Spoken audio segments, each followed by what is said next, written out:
This team is beyond stressful to watch, aren't they? You know, we talked about it yesterday, going into play, having scored no runs. It had been pretty pathetic to watch offensively. I had the bucket on my head yesterday. I was falling asleep during the game. It was awful. Today, no different. Absolutely no different. However, the result is different. But for God's sakes, through 8 innings of this ball game, the Jays had nothing going. Albeit the Texas Rangers did get shut out on 1 hit. So there's that. But in the end, get this one, eh? The Jays have scored a total of 4 runs in this 3-game series. They won 2 games. They win the series. How does this make sense? It makes none to me. But I guess they did it. They've won 2 of 3. They're a game under 500 again, and Bichette plays hero. After not starting the ball game, I think it was some back tightness or something he had going on. He doesn't play the game until the 9th inning, where he comes off the bench to pinch hit for Michael Stefanik. Thank you for that, by the way. And he gets an 87 mile an hour. Was it a slider change? I don't know. It didn't do much. Middle in, and Bo turns on this thing to left field. And I'm just looking at it like, please, for the love of God, carry. And it does! 2-run shot for Bo. His 5th of the year. Ernie scores because he had a single in the inning. And it's 2-0 Blue Jays. By the way, Jays fans, go check out the Tik Tok page. The link is down below for that. I actually got a live reaction to that. The clip was getting a little long. I said 60 seconds, so I couldn't do any more for you during the video. But check it out down below. The link is there. Or go to Teal Sports Talk on TikTok. I got the live clip there for you.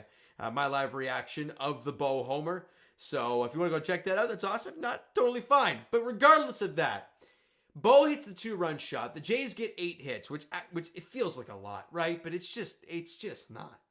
It just isn't. 2 runs on 8 hits, and it took a 2-run shot in the 9th inning to score any runs. It's pretty pathetic to watch. Vladdy goes 2 for 3 with a walk in the game. Sure, he got on base 3 times, but again, no power, all singles. Addison Barger went 2 for 4 in the ball game. He had a double and a single. Ernie goes 1 for 4, scores a run. Nathan Lucas just doing the job, right? Just going out there and doing his thing. 2 for 3 in the ball game. Also drops a sack bunt there in the 9th inning. It was a perfect sack bunt as well. But all of that, those 2 hits, getting on base, doesn't matter. Because the only hit that mattered in this ball game was Bo going 1 for 1 with a 2-run freaking shot. That is all that matters in this ball game. Offensively, let's put it that way, because we'll get to the pitching staff in a second. 8 hits total for the Blue Jays. They struck out 9 times. They walked 3 times. It wasn't pretty regardless of the win and the series win. It's not been fun. But again, somehow they win the series. The reason they win that series today is a collective effort from Paxton Schultz, Eric Lauer, Braden Fisher, Brendan Little, and Jeff Hoffman locking it down once they had the lead. Let's talk about it. Paxton Schultz allowed the only hit of the ball game. And guess when that was? The first batter of the ball game. Josh Smith got on base to lead off the bottom of the 1st inning for the Texas Rangers. They proceeded to not get a hit the rest of the way. Paxton Schultz settled in, obviously didn't allow any runs in that 1st inning, didn't allow any more base runners, struck out 4, went 2 2/3 of scoreless baseball. He was great. Now, you knew Eric Lauer was going to come in relief once you heard Schultz was going to be getting the open, so you're like, okay, well, Lauer will probably come in after him, as he did. And he went 3 1/3 of no-hit baseball, walked 2, but struck out 4, didn't allow any runs, obviously.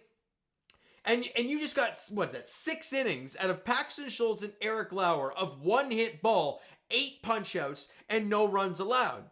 But you still hadn't scored at this point. So out comes Braden Fisher. And he goes an inning and a third, walks a guy, but gets 2 strikeouts. And he has a clean inning and a third, and you still 0-0. So they put out Brendan Little. He faces 2 guys, strikes them both out. And then they score the run. Jeff Hoffman goes out there, and I thought that was Hoffman's best outing in a while. Not only because he had the strikeout, but he was using his best pitch. I talked about it in the last one. When he blew it, or when he, I don't know, I can't remember when I talked about it last. When he wasn't good.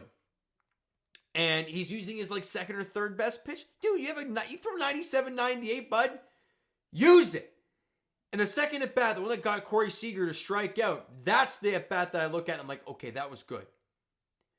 2 fastballs at 97. I think it was either both at 97 or one was at 97, one was at 98. Paints them, and you're like, okay, that's nice. And then he throws that split on the outer half, and he takes it for strike 3. It's an awesome pitch sequence, threw quality strikes, and did a job. Also, the last batter was, no, it wasn't Wyatt Langford. Who was the last at bat of the ball game? Josh Jung. Right. He was off balance to all hell because he saw that you were pumping the fastball, and then your slider started to play, and it was really good to watch. He was awesome. Save number 12 on the year. No base runners and a strikeout for Jeff Hoffman. And as I mentioned, somehow, some way, this team wins the damn series. I don't get how they did, but who cares? Scoreboard, they did it. Now, let's move on to tomorrow. And this starts an important 4-game home series against the Sacramento A's. I'm not just going to call them the Athletics. I'm going to call them the Sacramento A's, okay? Because that's where they're playing, and they're the Athletics, so thank you. Now, this is the pitching matchups going into the weekend. So, game 1 is Jose Berrios starting for the Jays tomorrow at 7:07. Going off, hold on a minute. Okay, so I click, it says Lopez, but I go into it, and it says Jeffrey Springs. Who the hell's pitching? Game 2? Doesn't even say. All right, well, you might see that Lopez fella. It looks like he might pitch. In game 1, he's 0-2, but an ERA 2.5, so he's been all right. Game 2 is going to be Chris Bassett for the Blue Jays. It might be Jeffrey Springs in that game. Former Blue Jay farmhand, Gunnar Hoagland. Why does that name sound familiar to Blue Jay fans? Because he was the guy traded to Oakland. Yes, well, it was Oakland at the time.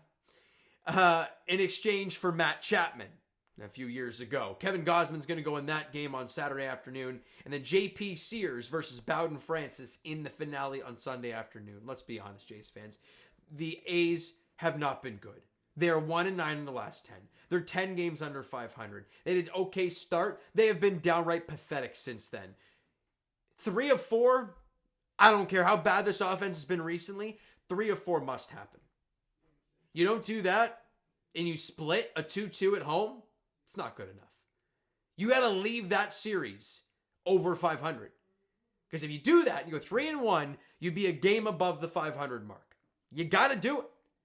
And it all starts tomorrow night. 7:07 first pitch at Rogers Center. Jose Berrios gets the start for the Blue Jays. All right, so you know what, guys? That's going to do it for this one. If you enjoyed the video, and I mean, the win today, I guess. It wasn't a pretty game by any means, but if you enjoyed the win, hit that like button, do appreciate it. The subscribe button, you guys know that's already. Comment down below your thoughts on the video, thoughts on the game. Would you like, would you not like from today's game for the Toronto Blue Jays? Twitter, Discord, Instagram, TikTok, all that stuff is down below, so follow up there if you haven't done so already. And I will talk to you guys. All right, what do we got? Jays edition, obviously, the only one. Tomorrow night, game 1 of this 4-game weekend set against the Sacramento A's. Jose Berrios gets the ball for the Blue Jays. I don't know who the hell is going for the A's in game 1, but who cares? 7:07 first pitch at Rogers Center. Thank you so much for listening and watching. I hope you enjoyed the video and the dub this evening. Talk to you guys then.